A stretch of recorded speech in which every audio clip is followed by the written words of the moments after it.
আমি এখন আসছি কেলিস পার্কে। তো দেখা যাক কীভাবে যায়, প্রথমবার আসলাম।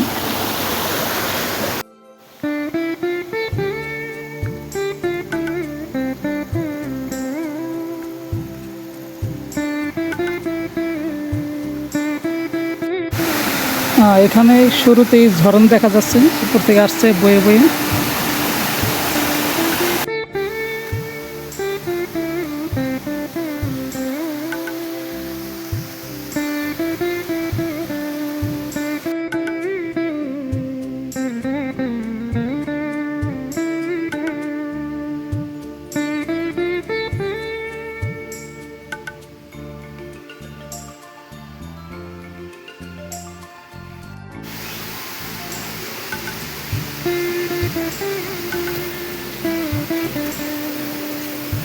চারপাশটা শুধু জঙ্গল আর জঙ্গল।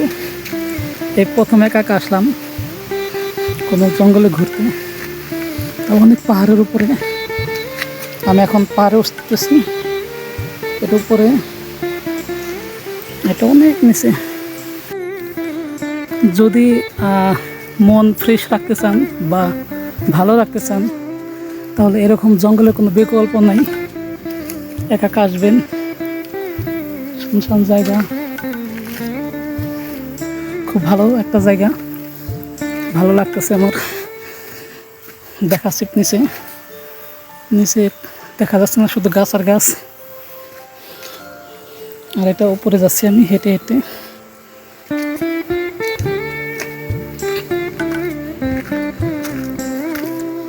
এটা উপরে আরও যাব, কত উপরে যাব আমি জানি না, তবে চেষ্টা করতেছি যাওয়ার জন্য। প্রথমবার আসলাম, কোথায় কি আছে কোনো অভিজ্ঞতা নেই, তো দেখি কি হয়।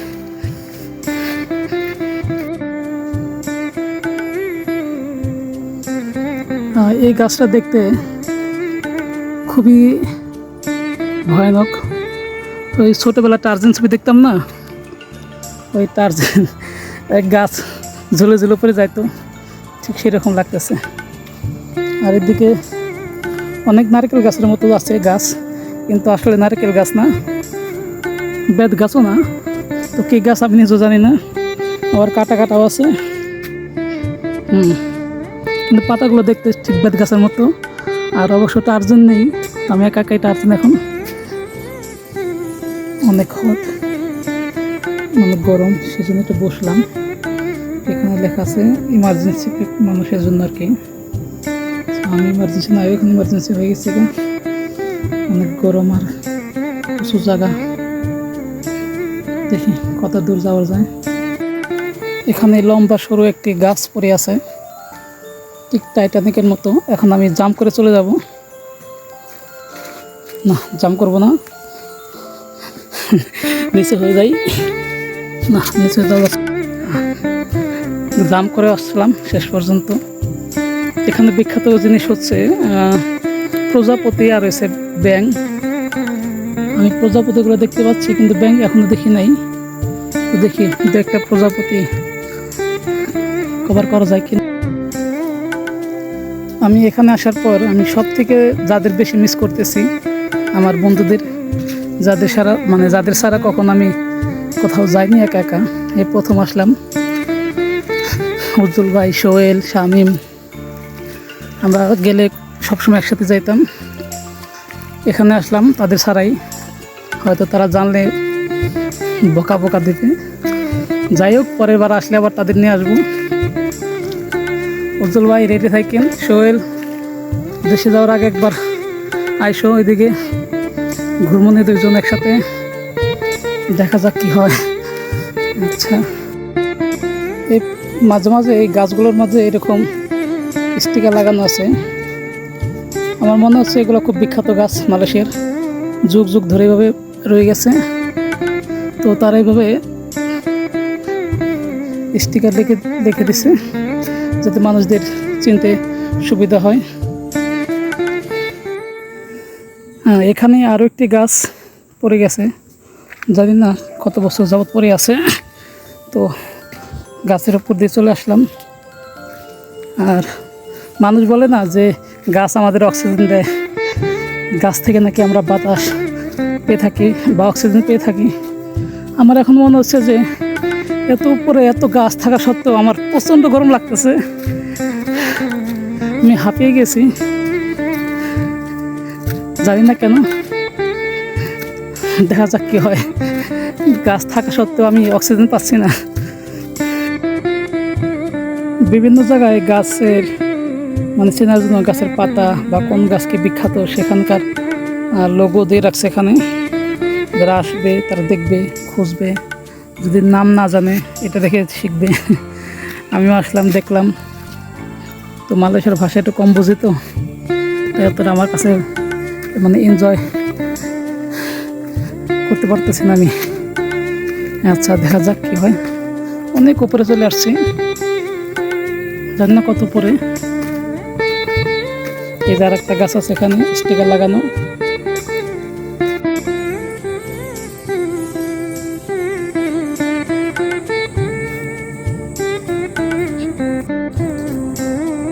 শুধু আমি উপরে উঠতেছি আর উঠতেছি, আর কত উপরে উঠতে হবে আমি জানি না বা জানা নেই। উপরে উঠতে আমি হাঁপিয়ে গেছি। 2 ঘন্টার জন্য বুকিং নিয়েছি আমি, 2 ঘন্টা, আমার আধা ঘন্টা শেষ। আমি জানি না 2 ঘন্টা শেষ করতে পারবো কি না। আর যদি 2 ঘন্টা শেষ না করতে পারি হয়তো জরিমানা কিছু থাকতে পারে, দেখা যাক কি হয়। এখানে একটা স্টিকার, ও মাই গড। আর সব থেকে ভালো জিনিস হলো যে এখানে কোনো আমি সাপ দেখি নাই, ব্যাঙ দেখি নাই, বা কোনো ওই বানর দেখি নাই। সাপ বানর থাকলে একটু ভয় লাগতো, কারণ বানরের পর আমার মোবাইল নিয়ে যেত হাত থেকে। বানর নেই, যাক ভালো। আর কত উপরে উঠবো, আমার মনে হয় সব থেকে উপরে চলে আসছি। উপরে কিছু একটা দেখা যাচ্ছে কিনা জানি না, আমি দেখাচ্ছি। ওই দেখা যাচ্ছে কিছু একটা, মনে হয় উপরে চলে আসছি। খুব ভালো, আমার মতো অনেক লোক আসছে এখানে, উপরে এসে হাঁপিয়ে গেছে। ঠিক আছে, এখানে একজন লোক বসে আছে।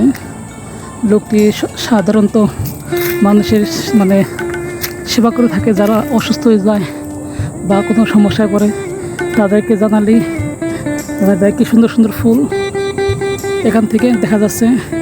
এই পাশে দেখা যাচ্ছে পুরো কুয়ালালামপুর শহর। আচ্ছা, আর ভালো করে দেখাই, উপরে গেলে ভালো দেখতে পাবো। অবশেষে উপরে এসে বললাম, উপরে এটা দেখা আছে, এটা কেলিস্ট পার্কের লোগো। আর ওই শহর দেখা যাচ্ছে, শহরটা খুব ভালো, কিন্তু প্রচণ্ড গরম। আমার মতো আরও 2 জন আপুর আসছে, তারা খুব হাঁপিয়ে গেছে। এটা লোগো, আর প্রচণ্ড গরম, এই গরমে ভালো লাগতেছে না, তারা খুব হাঁপিয়ে গেছে। আমি দেখাচ্ছি আপনাদেরকে, খুবই অবস্থা খারাপ তাদের। এখান থেকে পুরো মালয়েশিয়া শহর দেখা যাচ্ছে। আমি আসছি অনেক উপরে, টেম্পারেচার মনে হয় 30-এর উপরে চলে যাবে। ওই অনেকজন আপুরা এসে পড়ছে, আমি একাই ছেলে মাত্র।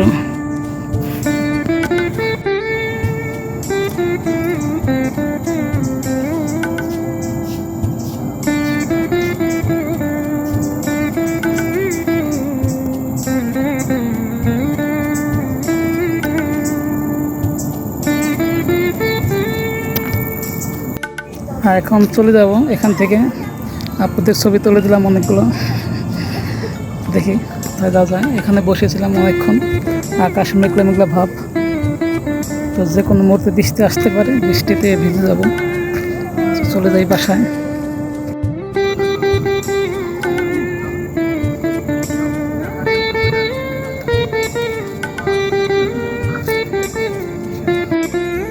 প্রথমে ভাবছিলাম এখানে বানর নাই, আসলে অবাক করার বিষয় হলো এখানে বানরগুলো অনেক ডেঞ্জারাস আর অনেক বড় বড়। যাই হোক, যাই হোক, বান্দর সাথে কোনো আমার সম্পর্ক নেই, তাই চলে যাচ্ছে। বেশি খাতে দিলে যা হয় আর কি, যে কোনো মুহূর্তে আমাকে লুটপাট চালাতে পারে। খুব ডেঞ্জারাস, ফালাফালি করতেছে এক ডাল থেকে আরেক ডালে। তো যাওয়ার সময় দেখা পড়লো বানরদের সাথে। তো বাই বাই, টাটা। কুয়ালালামপুর শহর দেখা যাচ্ছে, অনেক উপরে আছি। Bye bye. রাস্তা ঘুরিয়ে ফেলছি আমি, কোথা দিয়ে আসবো কোথা দিয়ে যাবো বুঝতে পারতেছি না। Bye bye.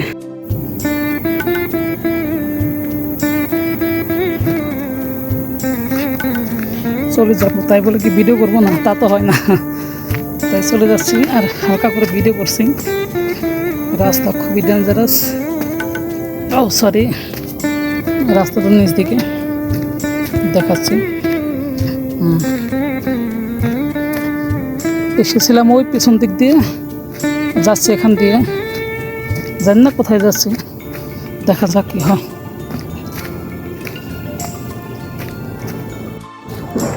মানুষ বলে না যে অনেক কষ্ট লাগে উপরে উঠতে, তো নিচে নামতে তেমন কষ্ট না। তো আমি উপরে উঠছি, অনেক কষ্ট হয়েছে, কিন্তু নিচে নামতে তার বেশি কষ্ট হইতেছে। আইরে রাস্তাটা কি অবস্থা! আসলে মানুষের কথার কথা আছে না, এগুলো সম্পূর্ণ ভুল। যে উপরে উঠতে যতটা কষ্ট, নিচে উঠতেও ঠিক, সরি নিচে নামতেও ঠিক ততটাই কষ্ট। আমি এখন বুঝতেছি রাস্তাগুলো খুবই বাজে। যদি এখান থেকে পড়ে যায়, জানি না সে বেঁচে ফিরবে কিনা। ও মাই গড! মানুষ বলে না যে উপরে উঠতে অনেক কষ্ট লাগে, মানে কষ্ট হয়, সময় লাগে, আর নিচে নামতে খুবই সহজ, অতি সহজে নামা যায়। তো আজকে আমি পাহাড়ে উপরে ওঠার পর আমি বুঝতে পারছি আসলে অনেক কষ্ট, প্রচুর কষ্ট লাগে, আর অনেক সময় লাগছে। তার থেকে বেশি সময় লাগতেছে আমার নিচে নামতে, আরও কষ্ট লাগতেছে বেশি। কেন লাগতেছে তো বুঝতেই পারছেন, যে বলে নিচে নামতে নাকি কষ্ট লাগে না, নিচের নামতে অনেক কষ্ট, বেশি পরিশ্রম লাগে আরও। ঠিক আছে, এই সেই পাহাড়, এই সেই শহর, এত বড় জঙ্গল আর পাহাড়ে আসছে, অনেক ভয় লাগতেছে।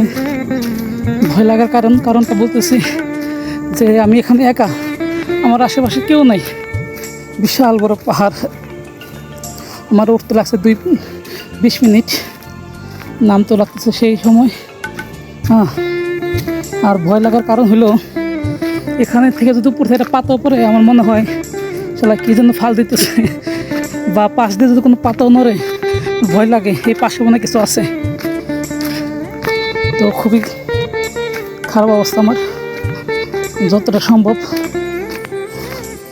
যাইতে পারলেই হয়েছে। ও মাই গড! রাস্তাটা এতই ঘোরানো পেঁচানো যে আমি শর্টকাট দিয়ে নেমে গেছি উপর থেকে। এইভাবে যাও, আবার এইভাবে আসো, আবার এইভাবে যাও, এর চেয়ে শর্টকাটে নেমে নিচে আসলাম। ভালো লাগতেছে, কিন্তু পা ব্যথা হয়ে গেছে, আর ভালো লাগতেছে না। আচ্ছা, আর ঝর্নার জলটা যে কোথায় থেকে আসতেছে সেটা দেখি নাই এখন পর্যন্ত, কিন্তু ঝর্নার নিচে আসলে দেখা যায় যে ঝর্ণা আছে। এই ঝর্নার জল যাচ্ছে। আমি এখন গেটের কাছাকাছি এসে পড়ছি, একজন কেবল আসলো, যাচ্ছে, জানি না আমি কখন নামবে। যারা রাতে আসে এখানে তাদের খুবই মুশকিল যাতায়াতের জন্য। আমার অবস্থা খুবই খারাপ, শরীর অসুস্থ এরকম লাগতেছে। এখন চলে যাচ্ছি এই সামনে গেট।